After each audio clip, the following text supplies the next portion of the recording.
मेडिस्टैंड। अपनी बीमारी को समझिए। अस्सलाम वालेकुम ख़वातीन हज़रात, प्रोफेसर अजीज़ रहमान हियर, आपका मुआलिज, आपका खैर ख्वाह। आज मैं बात करने जा रहा हूँ ब्लड प्रेशर की दवाइयों के साइड इफ़ेक्ट्स के बारे में।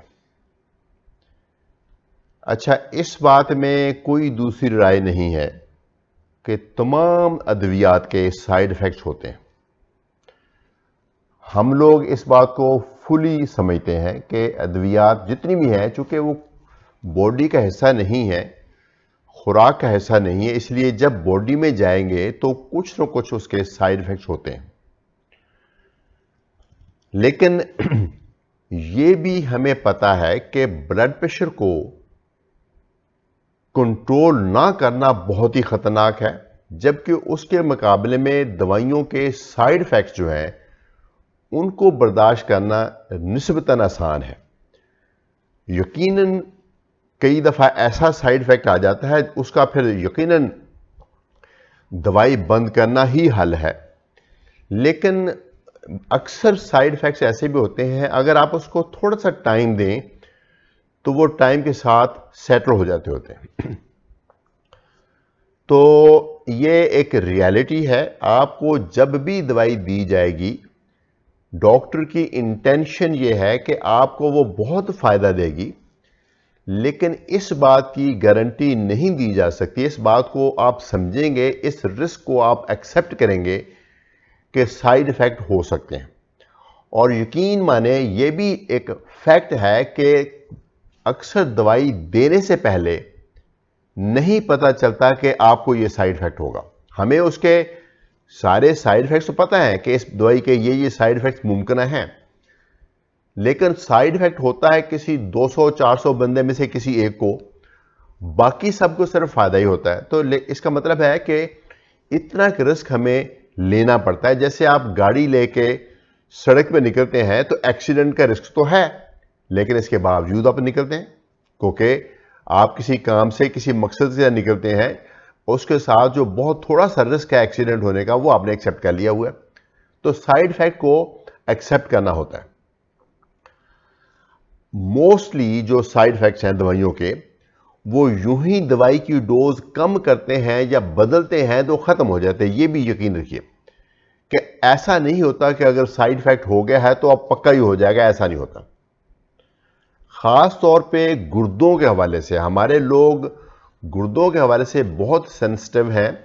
तो मैं यकीन से बता सकता हूं कि ब्लड प्रेशर की जो इस वक्त अवेलेबल मेडिसिन है, कोई भी ले लें आप, किसी भी डॉक्टर की तजवीज़ करदा दवाई हो, वो गुर्दों को नुकसान नहीं देती। भले वो थोड़ा सा वो डायजुरेटिक जो होते हैं, पेशाब आवर दवाई हो, वो भी हो, वो गुर्दों को नुकसान नहीं देती। इनफैक्ट जो वजह है ब्लड प्रेशर की ट्रीटमेंट की, उनमें से एक वजह यह है कि आपके गुर्दों को और बाकी ऑर्गन्स को बचाया जाए। तो ये बात तो है तय। अब मैं थोड़ा थोड़ा सा आपको बताऊंगा कुछ दवाइयों के साइड इफेक्ट क्या होते हैं। दुनिया भर में जो सबसे ज़्यादा देर से लिखी जाने वाली ब्लड प्रेशर की दवाइयाँ हैं, उनमें से है डायूरेटिक्स, जो आपके जिस्म में हल्का हल्का सा पानी और नमक खारिज करती है। ठीक है, इससे ब्लड प्रेशर कम होता है। इससे थोड़ी सी निकाहत होती है, थोड़ी से कई दफ़ा क्रैम्प्स पड़ते हैं, जो जो कुड़ल से पड़ते हैं। तो एक इनका ये साइड इफेक्ट हो सकता है। कई दफ़ा ये आपकी थोड़े से यूरिक एसिड को, थोड़ी शुगर को थोड़ा सा डिस्टर्ब कर सकते हैं, थोड़ा सा कोलेस्ट्रॉल को भी डिस्टर्ब कर सकते हैं। ठीक है, एक है दवाई बीटा ब्लॉकर्स। बीटा ब्लॉकर्स की बहुत सारी किस्में हैं। प्रोप्रेनोलॉल एक है, एटेनोलॉल है, नेविडोलॉल है, कार्वेडोलॉल है।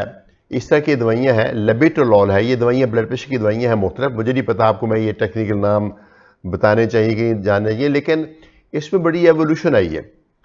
इनके साथ क्या होता है, इनके साथ कई दफ़ा जिन लोगों को दमा होता है, वह दमा बढ़ सकता है, इसलिए जिनको दमा होता है उनको हम ये दवाई नहीं देते।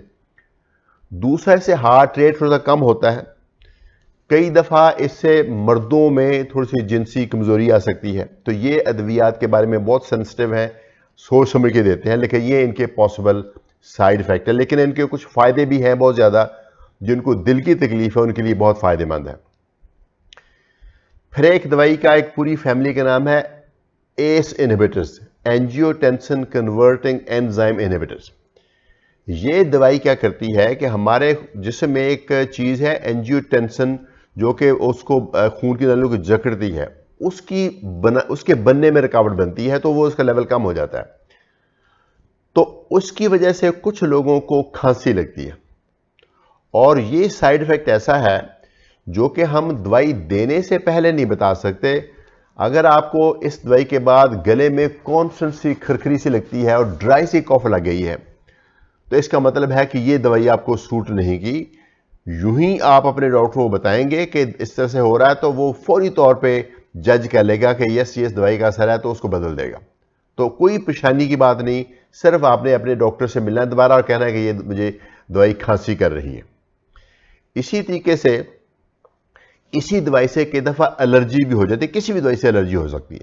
लेकिन एक और दवाई है, उसको बोलते हैं एंजियोटेंसिन रिसेप्टर ब्लॉकर्स, ARBs। ये जो दवाइयां हैं इनमें वो कफ वाला एलिमेंट नहीं है। ये हर तरीके से वो उस तरह से बेहतर पाई जाती हैं। ये दवाइयां बंदा बेहतर टॉलरेट करता है। इन दवाइयों के फायदे ये हैं कि ये ब्लड प्रेशर की कंट्रोल के अलावा वैसे आपकी खून की नालियों को प्रोटेक्ट करते हैं, और खून की नालियों को प्रोटेक्ट करने का मतलब है दिमाग की प्रोटेक्शन, दिल की प्रोटेक्शन, आंखों की प्रोटेक्शन, गुर्दों की प्रोटेक्शन। तो इसलिए आजकल दुनिया भर में ये जो क्लास है ना, एस इनहिबिटर्स और ARBs, ये दुनिया भर में हम आमतौर पे खासतौर पे यंग बंदे हों तो उनमें ये दवाई बहुत ज़्यादा देते हैं, क्योंकि इसके लॉन्ग टर्म बेनिफिट्स बहुत हैं। फिर एक और दवाई है, अगेन बहुत पॉपुलर है, वो है एम्लोडिपिन। एम्लोडिपिन भी दुनिया की बहुत ज़्यादा मकबूल दवाइयों में से है। इसके साथ भी प्रॉब्लम आती है। इसके साथ प्रॉब्लम आमतौर पे देखा गया है, ये आमतौर पे हम 5 मिलीग्राम देते हैं, कई दफ़ा 10 मिलीग्राम, 15 मिलीग्राम, 20 मिलीग्राम भी देना पड़ता है। इसके साथ क्या इशू होता है, इसके साथ आमतौर पे पाँव पे स्वेलिंग आ जाती है। अब पाँव पे जब स्वेलिंग आती है, यकीनन जिसको भी, मैं बिल्कुल यकीन मान दें, मुझे बिल्कुल इस चीज़ का एहसास है कि अगर किसी बंदे को जिसको कोई तकलीफ नहीं थी, उसको ब्लड प्रेशर की दवाई दी जाए और हफ्ते बाद 2 हफ्ते वो देखे पाँव सूज गए हैं, तो एकदम घबरा जाएगा बंदा यकीनन।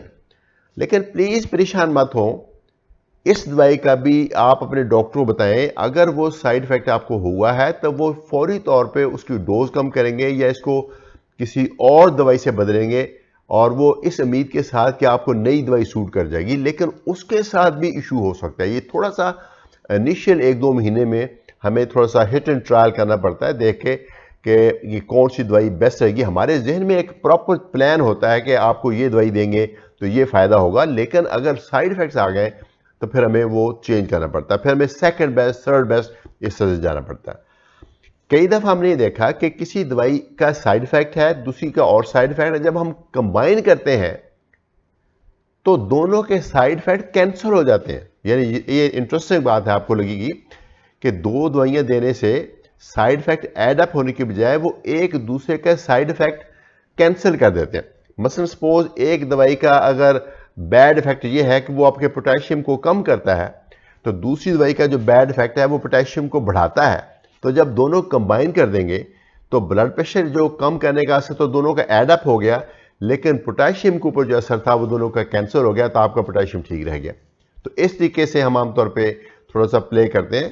तो ये साइड इफेक्ट्स का जो कॉन्सेप्ट है ना, ये एक इम्पॉर्टेंट कॉन्सेप्ट है। हम बिल्कुल इसे डिनाई नहीं करते कि दवाइयों के साइड इफेक्ट होते हैं, लेकिन यकीन माने जब आपको दवाई दी जाती, इंटेंशन यही होती है कि आपको उसको फ़ायदा हो, साइड इफेक्ट ना हो। लेकिन साइड इफेक्ट्स को फोर्स ही करना ह्यूमन कैपेसिटी से बियॉन्ड है। अभी कुछ साइड इफेक्ट हम कर लेते हैं, मतलब किसी दमे के मरीज को वो बीटा ब्लॉकर नहीं देते क्योंकि वो पता है उनका एस्मा बढ़ जाएगा, ठीक है। लेकिन कुछ साइड इफेक्ट ऐसे हैं, खासतौर पर जो एलर्जी का साइड इफेक्ट है, ये खांसी का मैंने बताया कि अभी तक हमारे पास कोई ऐसी टूल्स नहीं है, टेक्निक्स नहीं है कि बता सकें कि फलां मरीज को फलां साइड इफेक्ट होगा।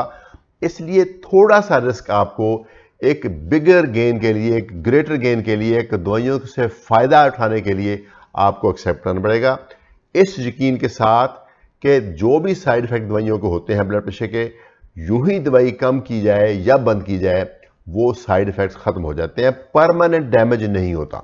ठीक है, परमानेंट डैमेज नहीं होता। आपका डॉक्टर एक खुलूस नीयत के साथ आपका इलाज कर रहा है। अगर साइड इफ़ेक्ट हुआ तो उसके बारे में प्लीज़ नेगेटिव ओपिनियन मत बनाइए। वो एक इंसान है, जो चीज़ को साइड इफ़ेक्ट को फोर्स ही करना ह्यूमन कैपेसिटी से बियॉन्ड है, इसलिए दरगुजर से काम लें, ग्रेशियसली उसकी बात को माने और जो आपको ऑल्टरनेट प्लान देता है उसको फॉलो कीजिए। उम्मीद है ये वीडियो भी आपको पसंद आई होगी। इजाज़त चाहूँगा। प्रोफेसर अजीज़ुर रहमान फ्रॉम मेडिस्टैन। अपनी बीमारी को समझिए।